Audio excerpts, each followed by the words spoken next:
Upang Hilonggo, Please subscribe and like. Magandang araw po no sa lahat nating mga kababayan na Luzon, Visayas at Mindanao. Magandang araw po sa inyo lahat. So ito po, meron na naman tayong latest update ngayong araw na ito at siyempre po mga kababayan, bigyan like shout out sa ating mga OFW at siyempre sa mga Pilipino, no? So ito na naman po mga kababayan, no, may propaganda na naman sila. Ako, baka mamaya matuto na naman nila kayo. Diba? Ang hilig kasi nila sa away-away, paninira, tapos pag nasukol na, no, biglang tanggi na lang. No? Si Kong Sandro lang pala ang katapat nito eh. No? Si Kong Sandro lang pala ang katapat ni VP Sara Duterte, mga kababayan.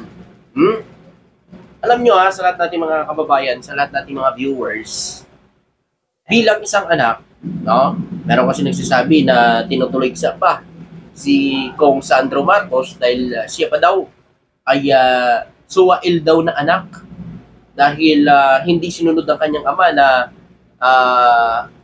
sinabi ni BBM kasi dati na hindi na pagtuunan ng pansin itong impeachment ni VP Sara Duterte, di ba? Yun ho ang sinabi ng ating Pangulong Bongbong Marcos. Oh, pero wala akong sinabi ang ating Pangulo na haharangin ang impeachment ni Vice President Sara Duterte. Wala akong sinabi ho ang ating Pangulong Bongbong Marcos doon. Linawin lang ho natin. Kasi pinapakalat to ng iba na hinaharangan daw ng ating Pangulo ang impeachment kay Vice President Sara Duterte. Hindi yan totoo, mga kababayan. So, eto, bilib ako dito sa ginawa ni Kong Sandro kay Vice President Sara Duterte, mga kababayan, dahil bilang isang anak, siyempre, ako kahit ako mga kababayan, ama ko na, no, ang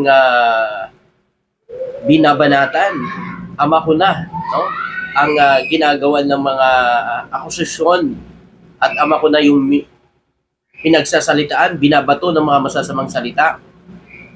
So, mananahimik ka lang ba? No? Ako, hindi ganon. Mga kababayan. Ako nga eh. Ako nga, na supporters lang eh. Diba? Napanood ko yung mga sinabi ni Vice President Sara Duterte sa ating Pangulo. First Lady, House Speaker Martin Romualdez. Ako nga eh. Naaasar ako eh. Na ako ay supporters lang. Paano pa kaya silang mga anak? Diba? Kayo, pag sa pamilya nyo ba, sa tatay nyo, ginawa ng ganyan, pinagmumura, tapos may lulo pa kayo, napupugutan ng ulo, itatapon sa West Philippine Sea, ano ang masasabi ninyo? Ano ang gagawin ninyo? Mananahimik na lang ba kayo? Siyempre si PBBM, alam nyo mga kababayan, kahit anong paninira nila at ginawa sa ating Pangulo, pasalamat sila. Napakabait pa rin ni PBBM sa kanila. Nandun pa rin ang respeto ni PBBM sa mga Duterte. Pero ngayon, sobra na eh. Kaya ngayon, tingnan nyo, si PBBM, pag nagsalita, iba na. Hindi tulad ng dati, mahinaon pa. Pero ngayon, iba na. Ngayon, parang kasalanan pa ngayon ni PBBM at ni Sandro Marcos dahil pumirma sa impeachment laban kay Vice President Sara Duterte. Mga kababayan, sila ang gumawa niyan. Sila ang nagbitaw ng mga ganyang salita. Dapat panindigan nila kung wala silang ginawang mali. Hayaan nila yung batas, tusigin ng batas kung ano. Kasi sila ang gumawa niyan. Hindi ang mga Marcos. Sila ang gumawa ng mali na niyan na binabato sa mga Marcoses na panindigan nila. Ito. Ayan. Nakikita nyo yan? Kahit tutol si PBBM, Representative Sandro Marcos nanguna sa pagperma sa impeachment ni VP Sara. Nanguna siya mga kababayan. Siyempre, anak po yan mga kababayan. At bilib ako kay Kong Sandro kasi ginawa niya kanyang trabaho bilang isang mambabatas. Ngayon, huwag kayong matakot. kung talagang malinis at walang ginawang mali, no, ang akusasyon ngayon, bakit parang natatakot kayo? 'Di ba? Di ba nga sabi nyo, wala kayong ginawa. Hayaan nyo ang korte ang mag-decide. 'Di ba? Hayaan nyo mga kababayan at imbestigahan kung may mali ba o hindi. Ngayon, nagsasalita kayo. Para ano? May press conference kayo. Para ano? Makakuha kayo ng simpatya sa tao. Para ano? Maging mukhang masama na naman ang mga Marcoses. Si PBBM na naman ang masama. Ganun ba yun? Parang ganun talaga. Mga kababayan, hindi matiis ng anak na lapastanganin at pagbantaan ang buhay ng kanyang mga magulang. Kaya, pinangunahan ang pagpapatalsik sa hindi karapat-dapat na BP ng bansa. Yan ay isa sa mga opinion sa ating mga kababayan, di ba? Bilang isang anak, siyempre, no? Magulang na ang pinag-uusapan dito, reputasyon ng magulang. Ngayon, may naririnig tayong press con, wala daw siya umano. Sinabi na di-treat doon o wala daw siya inupahan na assassin. So, okay. Balikan natin yung video na sinabi niya. No? Yun mga kababayan. So, ayan. Babalikan natin. Ito. Meron po tayong video kung saan mga kababayan ay nagsalita siya doon na papatayin.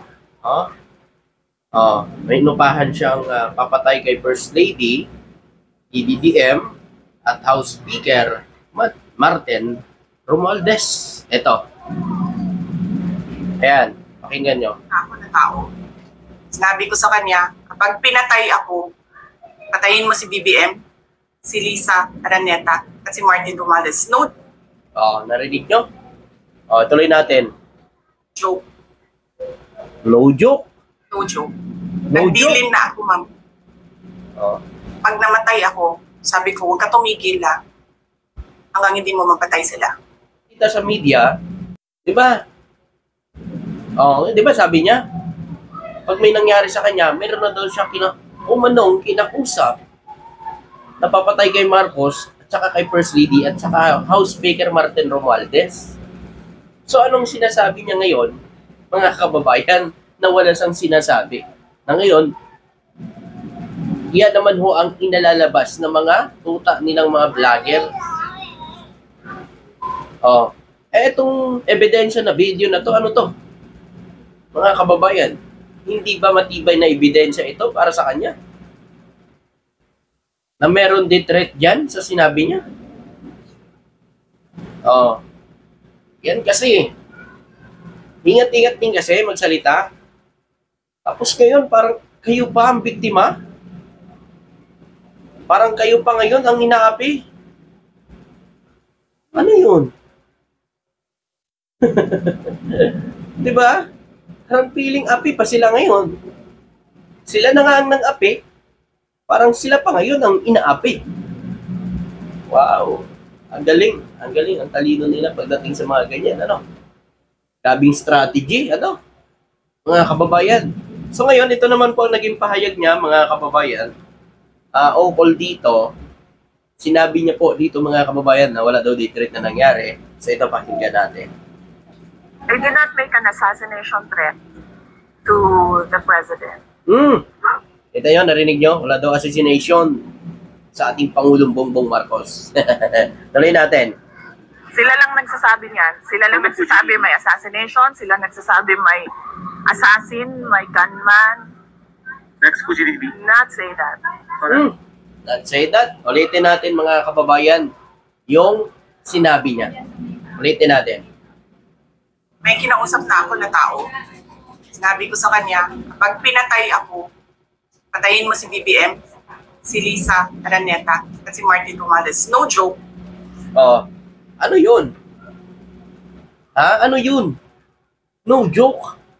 Patayin mo si BBM, patayin mo si First Lady, patayin mo si House Speaker Martin Romualdez. pag may nangyari sa kanya, di ba? Yun kasi yung inaano ng mga didiles, parang nililist pa nila yung mga tao na wala daw death threat na nangyayari doon. Pero yun yung mga kababayan, bago siya nagpa-press conference, bago siya nagsalita, live po yun ha, bago siya nagsalita, meron na po siyang kinausap. Diba? Kasi sinabi niya, doon mga kababayan, na kapag may nangyari sa kanya, meron na daw di umano siyang kinausap, napapatay kay BBM at saka kay First Lady. Malinaw pong sinabi niya. Oh, so ngayon, ginagawa ng mga didiles para maligaw ang landas ng mga tao, gumagawa ng another issue para matakpan yan, di ba? Ngayon, may record yan. Live yan eh. Di ba? Oh. Tapos, ngayon, feeling api kayo. So, ayun, ngayon kasi, ngayong araw na ito, nagpa-press conference sa mga kababayan. Dahil ang impeachment niya ngayon ay nasa Senado na. At June 2, ang balik ng Senado. June 2 pang hatol doon. Ngayon, mga kababayan, nagpa-press conference siya dahil siguro, mga kababayan, naramdaman na nila yan eh. Biruin nyo, 216 ang pumirma ng mga kongresista na pabor for impeachment kay VP Sara Duterte. Ilan lang ang hindi pumirma? 27%. Samantala yung pumirma, 73%. Di ba? Ang laki.